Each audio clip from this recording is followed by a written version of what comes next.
Hello అండి. ఇంతకుముందు మనం వీడియోలో ఎన్ఈపి 2020 గురించి చెప్పుకున్నాం కదా. అయితే అందులో డాక్టర్ కస్తూరి రంగన్ గారి గురించి, వారి యొక్క కమిటీ గురించి చెప్పుకున్నాము. అయితే వాళ్ళ నేమ్స్ అయితే నిన్న నేను వీడియోలో చెప్పాను. కానీ వారు ఏం చేస్తున్నారో, ఆ 7 మేధావులు ఏ రంగం నుంచి వచ్చారో అనేది కూడా ఇంపార్టెంట్ అని, ఒకవేళ మీరు దాన్ని మిస్ అయిపోతారేమో అని చెప్పి మరలా నేను ఈ వీడియో చేయడం జరుగుతుంది.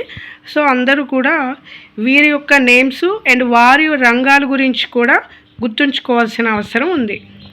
2016లో డ్రాఫ్ట్ ఎన్ఈపి నివేదికను ఇచ్చింది. అయితే దాని ఆధారంగా ఇంకా ఏమైనా విద్యారంగానికి కావాల్సిన సలహాలు సూచనలు ఏమైనా ఉన్నాయేమో అని చెప్పేసి కస్తూరి రంగన్ గారి అధ్యక్షతన కేంద్రం అనేది ఈ యొక్క కమిటీ నియమించింది. సో 2017 జూన్లో ఇస్రో మాజీ చైర్మన్గా పనిచేసి పదవీ విరమణ చేసిన డాక్టర్ కస్తూరి రంగన్ అధ్యక్షతన 7 మంది మేధావులతోటి ఈ committee draft new education policy అనేది ఏర్పడింది. ఇక్కడ డాక్టర్ కస్తూరి రంగన్ అనే ఆయన అధ్యక్షుడు. ఈయనతో పాటు టోటల్గా 8 మంది. కస్తూరి రంగన్ కేరళ రాష్ట్రానికి చెందిన వ్యక్తి. ఈయన ఫిజిక్స్ భౌతిక శాస్త్రానికి సంబంధించిన వ్యక్తి. ఈయన ఇస్రో మాజీ చైర్మన్గా పనిచేసి పదవీ విరమణ చేసిన ఆయన అన్నమాట. సెంట్రల్ యూనివర్సిటీ ఆఫ్ రాజస్థాన్కు వైస్ ఛాన్సలర్గా అండ్ జేఎన్టీయూకి కూడా వైస్ ఛాన్సలర్గా పనిచేశారు. ఇతని ఆధ్వర్యంలో ఎన్సిఎఫ్ నేషనల్ కరికులం ఫ్రేమ్వర్క్కు సంబంధించి కమిటీని వేసింది. సో దాన్ని స్టీరింగ్ కమిటీ అని అంటారు. సార్వత్ర సంఘానికి అధ్యక్షునిగా కూడా ఈయన పనిచేసిన వ్యక్తి.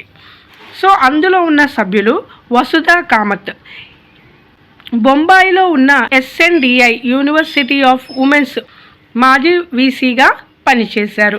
మంజులా భార్గవ్ అమెరికాలోని ప్రిన్స్టన్ యూనివర్సిటీలో మ్యాథ్స్ ప్రొఫెసర్గా పనిచేశారు. రామ్ శంకర్ కురిల్ మధ్యప్రదేశ్ రాష్ట్రంలో ఉన్న Babasaheb Ambedkar university of social సైన్స్లో మాజీ వీసీగా పనిచేశారు. అండ్ టీవీ కట్టామని ప్రస్తుతం ఐజీఎన్టీయు ఇందిరాగాంధీ నేషనల్ ట్రైబల్ యూనివర్సిటీలో పనిచేస్తున్నారు ఈ టీవీ కట్టామని. అండ్ కృష్ణమోహన్ త్రిపాఠి యూపీలో సెకండరీ విద్యా సంచాలకులుగా పనిచేసి పదవీ విరమణ చేసిన అతను. నెక్స్ట్ మజ్హద్ ఆసిఫ్ ఢిల్లీలో జేఎన్యూ జవహర్లాల్ నెహ్రూ యూనివర్సిటీలో the centre for Persian and Asian language డిపార్ట్మెంట్లో లాంగ్వేజ్ ప్రొఫెసర్గా పనిచేశారు. MK Sridhar Karnataka knowledge commission యొక్క మాజీ కార్యదర్శిగా పనిచేసిన విద్యావేత్త. సో ఈ 7 యొక్క సహాయంతో కస్తూరి రంగన్ అధ్యక్షతన ఈ కమిటీ డ్రాఫ్ట్ ఎడ్యుకేషన్ పాలసీ అనేది నూతన జాతీయ విద్యా ప్రణాళికను తయారు చేయడానికి కేంద్రం అమలు చేసిన కమిటీ. ఎన్ఈపి 2020 అనేది చాలా ఇంపార్టెంట్. అందరూ కూడా వీడియోను లైక్ అండ్ సబ్స్క్రైబ్ కూడా చేయండి. Thanks for watching.